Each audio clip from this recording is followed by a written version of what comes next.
Hi, I'm Paul Johnston and welcome to Two Wheels, and on this week's show, Wayne takes a ride on a very trendy looking 125cc scooter. I'll be meeting a police motorcycle instructor and getting some riding tips.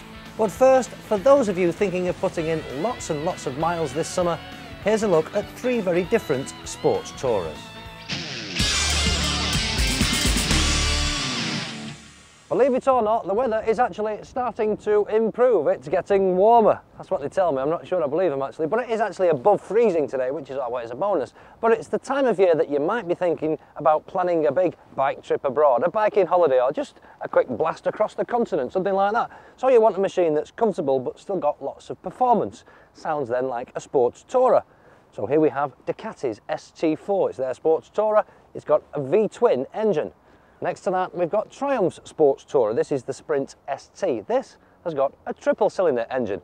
And completing our little trio today, we have Honda's very latest VFR 800. This has got a VTEC V4 engine. So we've got 2 cylinders, 3 cylinders, and 4 cylinders. Let's go and see then which one we like the best. First though, let's take a look at the spec sheets for each machine. Ducati's ST4 has a 90-degree V-twin motor, which is, you've guessed it, 916 cc's. It develops a very respectable 100 or so brake horsepower. Triumph's Sprint ST uses their well-proven inline triple-cylinder engine. It's 955 cc's and makes around 115 brake horsepower. It's also a fraction lighter than the Ducati at 207 kilos. Slightly less powerful is Honda's new VFR 800 with its high-tech, sophisticated VTEC V4 engine. What a mouthful. This particular model also has the added luxury of ABS, as well as Honda's now well-sorted linked braking system.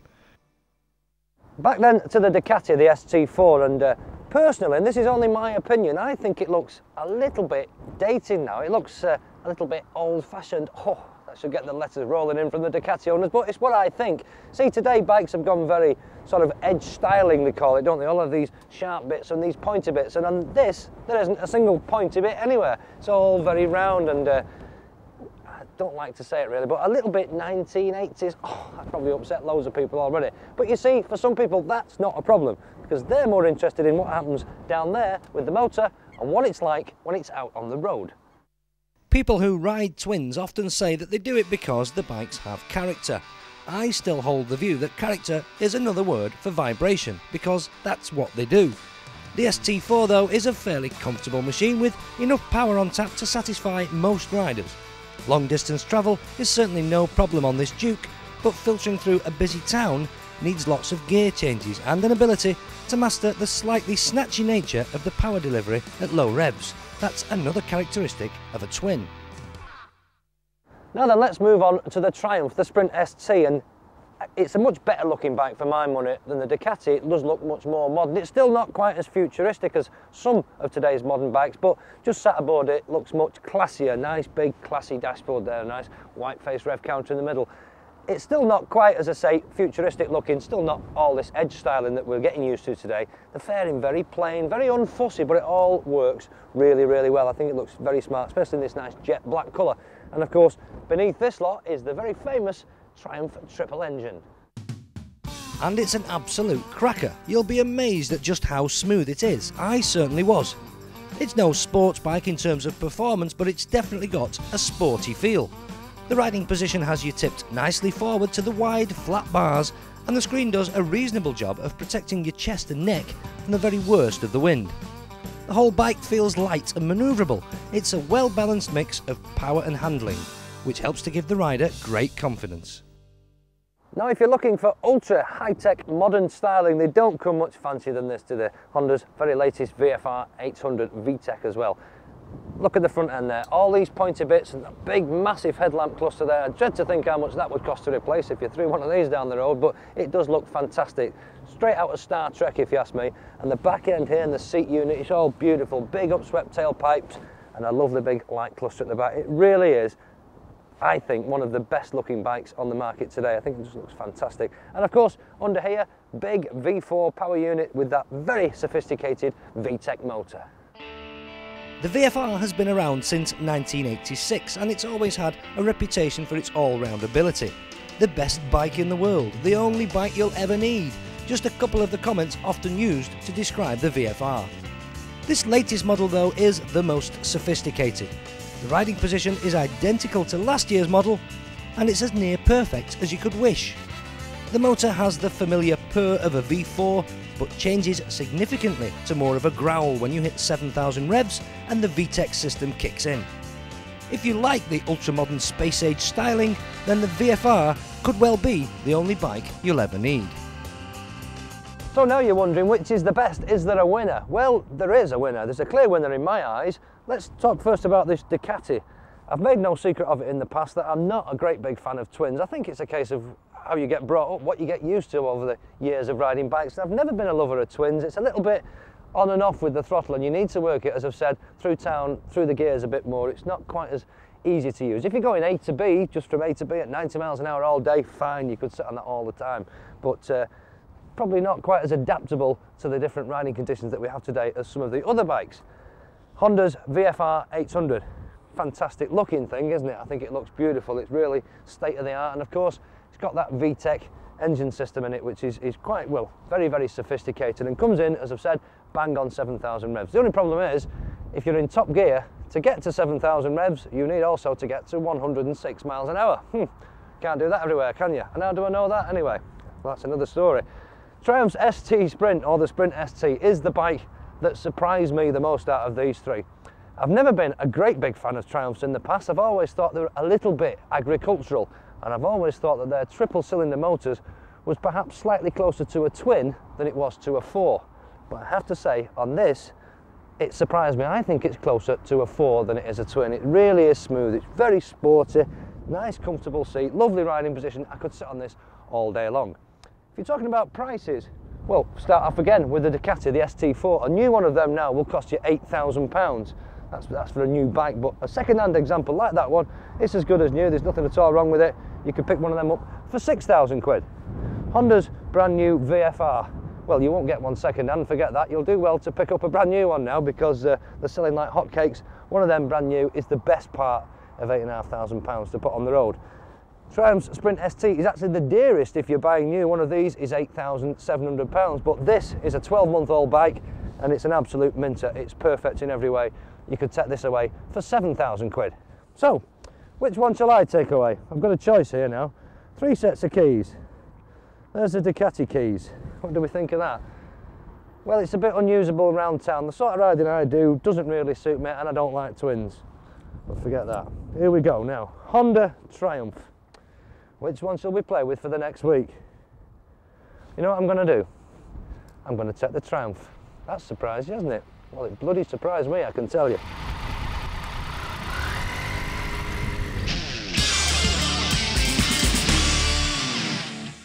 If you'd like to find out more about Two Wheels and the people who are involved with it, then you can by logging on to our website. You could even join in with our bike forum, and here is the address. It's www.menandmotors.co.uk.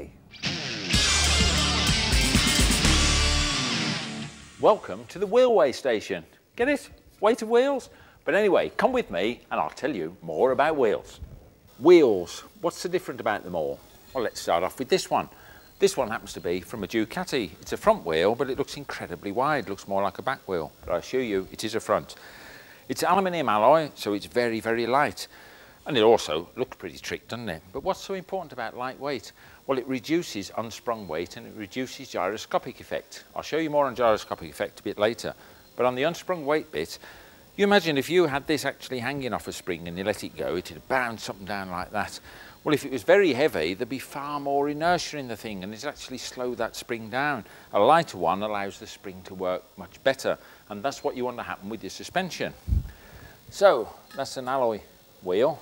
Here's a spoked one, but with an alloy rim. Used to be very popular in the 60s, but also you get these on trail bikes. So you've got a centre hub of alloy, then steel spokes, then the alloy rim. Fairly light. In fact, it actually feels lighter than that one, but it is of a smaller section. Also, another snag with, well, it's not a snag with wheels, it happens to be a reality. Spoke wheel, you can't use tubeless tyres. And why not? Because the air goes round the spoke nipples there and escapes, so that's no good.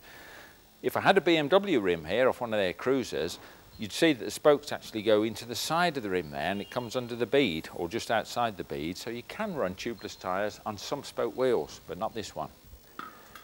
Coming back to a steel wheel like you get on a cruiser, but this one isn't off a cruiser, this one is really heavy.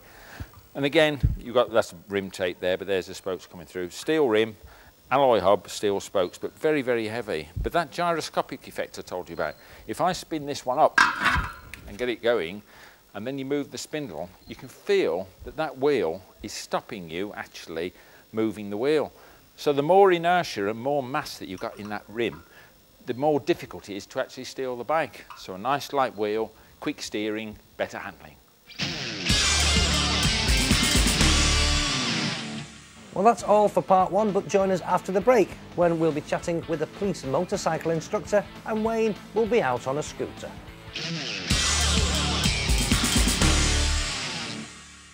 Welcome back to Two Wheels, and just before we chat with our police motorcycle instructor, here's Wayne with one of the very latest 125 scooters.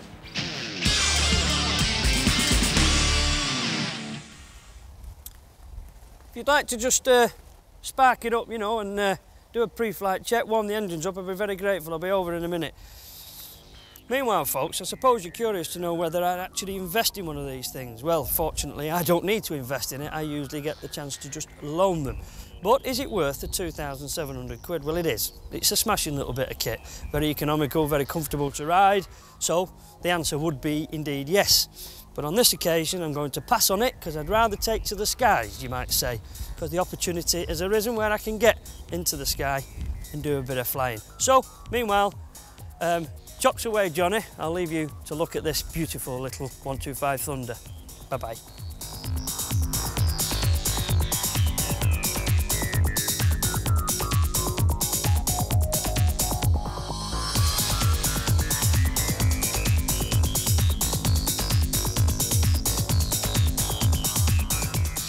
Now this little baby here, beautiful plane, has 301 brake horsepower. That is an awesome amount of power. But indeed it needs it because it's got the ability to carry 6 people and take them high into the sky. Whereas this little baby, well, it's going to stay on terra firma and it's going to carry 2 people. So it needs nothing like the power. And it certainly hasn't got it. But it is an ideal combination between dropping off at the aerodrome here, if they have the ability to afford to do so, and jump on to a little scooter like this and take you into the city. This little 125 Thunder from MBK, a 4-stroke water-cooled engine, is a beautiful little machine. And there is indeed an association between this and Yamaha. MBK Yamaha associate, and they indeed make bikes for each other. So you can go into a showroom and buy this bike with a Yamaha badge on it. It's called a Maxter, but it's still very, very much the same and very, very similarly priced as well. In fact, the Yamaha is around £100 more money. This particular bike is just like all scooters. It's got the same sort of features. Under the seat, it's got the ability to carry a crash helmet and a bit more. Nice big seat to suit you and the passenger if you've got the licence and it allows you to do so. It will carry quite a lot of weight in the way of a rider and passenger because it's kitted with twin shock absorbers, and quite a lot of lightweight scooters are not, but this one is. Twin shock absorbers. Nice big fat juicy 13-inch wheels and tyres, perfect. Disc brake at the front and at the rear. Perfect, absolutely great. What does it go like? Well, it'd be rude not to try it, wouldn't it? Perfect opportunity because I have indeed got a helmet secreted under the seat.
I know you lads, because I've spent some time with you guys before over at Sheffield. You're a gang, you're all mates, and you all ride bikes, not just for your job, but you're all bikers anyway, or 90% of you are bikers anyway.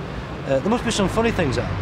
Because, I mean, I go out with the lads on the bikes. When you're out on your police bike, you're still out with your mates, all right, it's work, but you're still out on bikes. There must be some daft things happening. Yeah. It's got to be. Anything you can tell us about without embarrassing you? Oh, dear me, there's just so many. I mean, as you say, we do tend to ride around quite a bit off duty. A lot of us in a club called the Blue Knights, and we go abroad. Is that a police bikers club? It's an international police motorcycle club, and every area's got its own group. There's quite a few in England, and we make a point of every year we look on the continent, see which group's hosting a rally, and some go to more than one, but we all make a point of the whole group going to. One of our number is called Lucky John. He's got an SP1 Honda, nice bike, the unluckiest man in the world. And one particular trip, he got the bike out, ready to tape it all up, ready to go on, put his soft luggage on, dropped it, pinged the mirror off. That's before we start. Went to a local dealer, got a new mirror, set off, got to the ferry, dropped his brand new helmet on the deck. So he's trashed his brand new helmet, because that was no use. Got to the site, just before the site, and he was actually tail-ended by a Dutch person who hadn't seen him. And it took all the back of his number plate and lights up under the seat. Sorted that out, got to the rally site, found out his panniers had been off cock, melted a hole through them and welded all his t-shirts on the left shoulder. Bad day, hadn't it? So hence the nickname Lucky John. Lucky John, so he's not been out since? Well, he rides by himself. Has anything happened to you on this bike, on your police bike? Have you ever fell off it? Yeah. And it's been embarrassing, like, you know. The most embarrassing ones are where you park it up and it falls over its own accord. Yeah, that happened the other night, actually. But yeah, I've been parked up at traffic lights, someone's running to the back of me. Yeah. And they're, sorry officer, I didn't see you. Well, I'm not exactly small, it's hard to miss. When you go into jobs, I've had a couple of bumps there where people have reacted in the wrong way. One notable, I was on the Norton actually at the time, coming into a right-hand bend, I got the two tones and the blue lights on. The guy moved over for me, so I went to commit to go around the corner, and he, for some reason he decided he wasn't going to move over, moved back out, pushed me onto some diesel. The bike had gone, trashed that one. A couple of times pedestrians have run straight out in front of me, and that hurts the rider as much as the pedestrian. It does, of course it does, yeah. I think the nature of the game, you know, the hours you spend in the saddle, it's inevitable that you're going to have a bit of a bump. Yeah, of course it is. But hopefully the training we've got and we give, it minimises those instances, you know. Right. Can I ask you a sort of a legal question then, being you know that if anyone knows the answer to this, you do. Black visors or dark visors, it's a popular topic of conversation, and there's talk of the legislation being changed. Whether it ever will or not, we don't know. What's your view on that? And what's the police's view? I suppose it's the legal view, isn't it? Yeah, the legal line is, that's right, yeah. Well, you've got a minimum light transmission factor. So if you look at this visor on here, right. If we were to test that, and we do have the device to test that, that would probably come up, say, 97, 96% of light going through that clear visor. Okay. So you'll lose a certain amount because of the thickness of the visor. Yeah. The legal limit is 75%. Okay. So that's not very dark. You can go down to 50% if it's marked for daytime use only, and has obviously got the ZA grade on there. So it has to be a legal, probably a proper manufacturer's visor for daytime use only, and the grade ZA stamp on the side. You can go down to 50%. Okay. Now there are moves afoot to take that down even further. A typical dark visor would be around about 20%, letting 20% of the light through. There are moves afoot to bring the levels down to 20, 25%, with the proviso that obviously you only use it during daylight and that you have a clear alternative visor with you. Right, yeah. Which to me is a common sense I application. think that makes sense. Am I right in thinking you know of at least a couple of instances where the use of a dark visor may have prevented an accident? Absolutely. Can you tell us about that? Yeah, there was one not too long ago, country lane, guy comes around a corner in a national speed limit and there's a tractor with a trailer turning across the road. The guy's got a clear visor on, but he's riding into very bright low sunlight, missed the trailer altogether and ran into the back of it, killed himself. Right. There's a very good chance, we can't say with certainty, there's a good chance that had he had a dark visor on, he may have seen the trailer in time to have taken some avoiding action or shed some speed. Right. So personally, you're for them in the right circumstances? I think in the right circumstances, they are a road safety aid. I mean, you can see how the weather's changing now. Well, now it's gone from overcast to we're getting the bright sunlight. We ride up that road now, me and you, and the road will be like a mirror. We won't be able to see where we're going. So you could argue that having a dark visor on would be an aid to road safety. Okay, well let's hope we get it changed very quickly. Very often people say to us, how can I get in touch with you guys at Two Wheels? I've got something you need to know about. It might be something bad, it might be something good, somebody deserves a pat on the back, or it might be something that you think we should feature on the show. Well, now it's dead simple, and this is how you do it. You can write to us at this address over here, Two Wheels, Men and Motors, Granada TV, Key Street, Manchester M60 9EA. Or you can email us at this address. It's twowheels@granadamedia.com. If it's two-wheel related, then we want to know all about it. Well, that's all from Two Wheels for this week, but on next week's show we take a look at 3 of the very hottest 600cc sports bikes available today. And Wayne meets up with some celebrities from the world of extreme sports. They're all having a go at trials riding. We'll see you next week.